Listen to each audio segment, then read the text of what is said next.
उत्तर प्रदेश में 22 के चुनाव के लिए सभी राजनीतिक दल, सभी सामाजिक संगठन जिस तरह से कमर कसी हुए हैं, आज हम आपको मिलाने वाले मिशन सुरक्षा परिषद के प्रदेश अध्यक्ष विशाल आनंद गयार से, जो मऊ के विधानसभा से भी प्रत्याशी हैं और कहीं ना कहीं तैयारी कर रहे हैं मऊ विधानसभा के लोगों के लिए। अभी जानते हैं कि आखिर किस विधानसभा क्षेत्र से वो प्रत्याशी हैं और आखिर उस क्षेत्र की जनता के लिए नववर्ष पे और 22 के चुनाव में किस तरह की समस्याओं के लिए लड़ने वाले हैं। सर, आखिर नववर्ष जो आने वाला है, आखिर जो आपकी विधानसभा है, कौन सी विधानसभा है?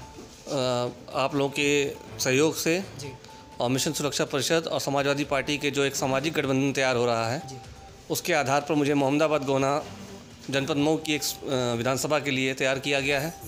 मिशन से मुझे आदेश हुआ है कि मैं उस विधानसभा को तैयार करूं ताकि वहां के जो रुके हुए विकास के कार्य हैं उसको पूरा करा सकूं। तो मोहम्मदाबाद गोहना से मैं प्रत्याशी हूं। तो अखिल विशाल जी बताएं, मोहम्मदाबाद गोहना जो विधानसभा क्षेत्र मऊ है, आखिर किस तरह की समस्याएं वहाँ ज़्यादातर है जिसके लिए आप लोग काम करने वाले हैं? देखिए, सन 52 से जब मैं पहली विधानसभा का गठन हुआ था, मैं तब से बात करता हूँ। मोहम्मदाबाद गोहना जो है, यहाँ कई बार सपा, भाजपा और कांग्रेस के प्रत्याशी रह चुके हैं। सन 52 से 67 तक मेरे नाना स्वर्गीय श्रीनाथ जी विधायक रहे वहाँ उसी विधानसभा से। और क्योंकि विकास के कार्यों को लेकर अगर देखा जाए तो सन 52 और 67 के बाद विकास के कार्यों की जो गति होनी चाहिए तो बहुत धीमी हो गई। आज भी वहाँ सड़कों की बहुत प्रॉब्लम है, आज भी वहाँ नालों की बहुत प्रॉब्लम है, नगर पंचायतों में बहुत समस्याएं हैं, जिसका हम लोग लगातार संरक्षण करा रहे हैं। पिछले दो साल से संरक्षण कराने के बाद भी हमने देखा कि अभी भी वहाँ विकास कार्यों की बहुत पहुंच नहीं है। जिस प्रकार के सरकार दावे करते रही हैं उस तरह के विकास वहाँ दिखता नहीं है। तो हमें उसी विकास कार्यों की लहर को पूर्वांचल की इस धरती तक पहुँचाना है। तो आखिर अखिलेशवादी और अम्बेडकरवादी विचारधारा मिलकर गोहना विधानसभा को किस तरह से चमकाएंगे और किस तरह की तैयारियां चल रही हैं?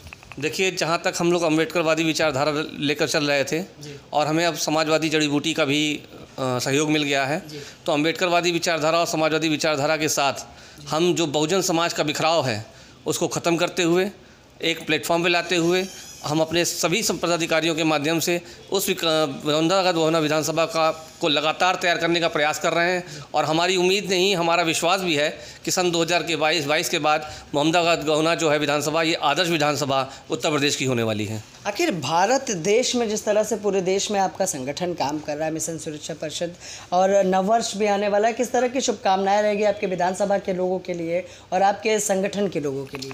मैं तो अपने सभी बहुजन साथियों, पदाधिकारियों और विधानसभा क्षेत्र मोहम्मदाबाद गोहना के सभी साथियों को, जनपद मऊ के सभी साथियों को नववर्ष की हार्दिक शुभकामनाएं देता हूं।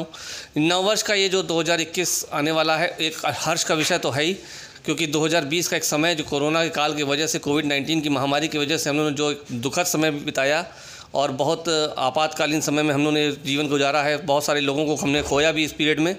लेकिन क्योंकि हम नए वर्ष की तरफ जा रहे थे तो हमें हर्ष उल्लास का था। लेकिन किसानों की समस्याएं जिस तरह से अग्रसर हो रही हैं, आज हमारा किसान सड़कों पर बैठा हुआ है, अपना अनाज छोड़कर सड़कों पर बैठा है, अपना खेत छोड़ के सड़कों पर बैठा है, रोजी रोटी के लिए मोहताज है। मोहम्मदाबाद गोहना विधानसभा में भी किसानों की बहुत स्थिति गड़बड़ है, बल्कि मोहम्मदाबाद गोहना क्या पूरे पूर्वांचल में किसानों की स्थिति बहुत ही दुर्लभ है।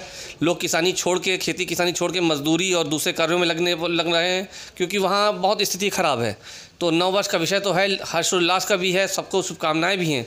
सबसे प्रयास भी यही कहूँगा कि कोरोना महामारी के बाद जिस तरह से आप लोग आगे बढ़े हैं, कोशिश करिए कि इसी तरह आगे बढ़िए। लेकिन किसानों के लिए जिस तरह सरकार किसान विरोधी हो गई है, इनको एक चेतावनी भी है कि नया वर्ष अब आप लोगों के लिए ठीक नहीं है। आप किसानों की मांगें पूरी करनी, वरना सिंहासन खाली करिए।